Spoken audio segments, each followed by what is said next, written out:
Good morning, everyone. Glad you could join us.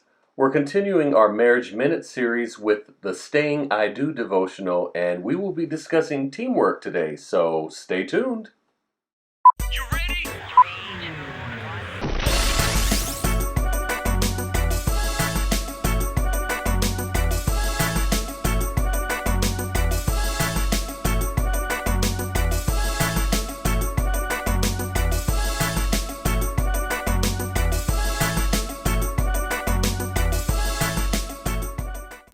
So let's get right into the devotional.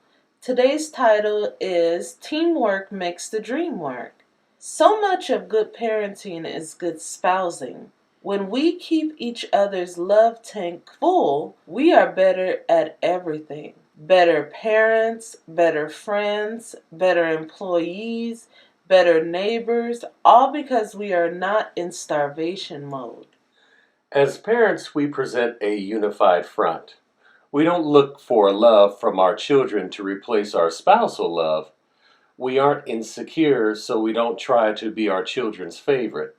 Our marital goals are up to date and remind us that our kids are only with us for a little bit while our marriage is forever. Keeping this in mind helps us to parent as a true team. Like any good team, we do our best to relieve each other's burdens. We can both sense when the other has had a rough day and then take up the slack where the kids, mealtimes, chores, or other duties come into play. The longer you're married, the better you become at anticipating your spouse's needs. While it may not be obvious right off the bat, many needs we have reach way back into our childhood. Maybe there was food scarcity, fighting abandonment, lack of engagement, infidelity, insignificance, abuse, or other issues. Much of what we are able to do is meet our spouses where they are at and help to mend the gaps in their hearts. While neither of us are psychologists, we both have spent a great deal of our lives caring for and listening to people. If we were to boil it down, we all need to feel important, special, noticed, cared for, and needed. We also need to feel that those we love are loyal to us. If your spouse is asking for something that isn't on your personal preference list, take time to reflect on what the deeper need is. This will help you have compassion and grace, even if you don't resonate with the specific need itself.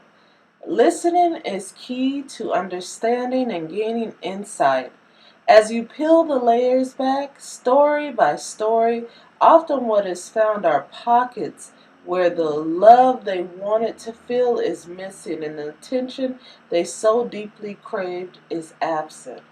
With every faithful act of love and loyalty, we begin to fill those empty spots and help them feel whole and wholly loved.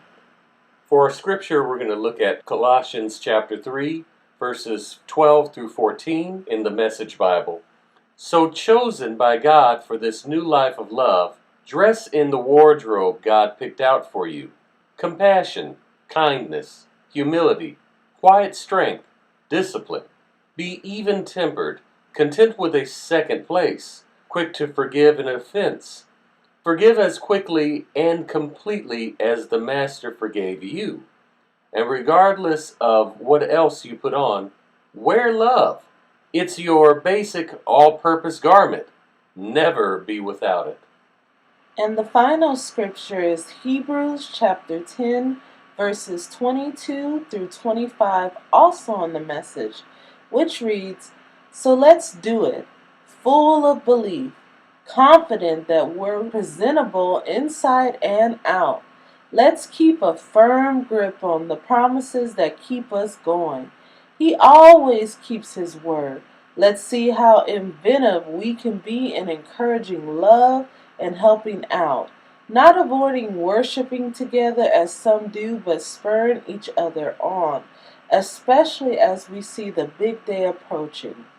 So this week's devotional brought up a very important subject that I think some marriages even fail to realize, and that's that the person that you marry also bring along. When you marry them, you're not just getting them, but you're getting their history, their childhood, their view of what marriage was supposed to be and not be. This was a very good subject or topic Jaman and I discussed when we were in premarital counseling, because it's very good to consider what your spouse's idea of marriage is, and also to consider the hurts or the baggage your spouse comes with. Therefore, you can do as the devotional stated, and you know, take care of each other in a teamwork fashion. So I think where a lot of marriages fail is that they expect their spouse to solely take care of them. That's why they say you need two whole people coming together in marriage. Well, as close to whole as you can get it. Because if you come into marriage solely expecting your mate to be what you need, that creates an imbalance. You see, and also you have to ensure that you're not expecting your spouse to meet the expectation of what you thought marriage to be, but you're continuing each and every day to work at it so that you presenting your whole self as well as your spouse presenting theirs will create a whole marriage. But again, it is so necessary for us to consider the individual hurts that we have and work on them personally without even the expectation of our spouse doing the entire work to help us heal. So I said all that to say, to ensure that we are examining ourselves each and every day so that we don't take the responsibility of emotionally healing and place that burden on our spouse when they already got healing they got to do their own self. Thank you very much, sweetie. That was very heartfelt and quite informative. Well, thank you for joining us for this Monday Marriage Minute, and we hope to see you next time. Don't forget to like and subscribe, and we'll see you then. Bye. Bye.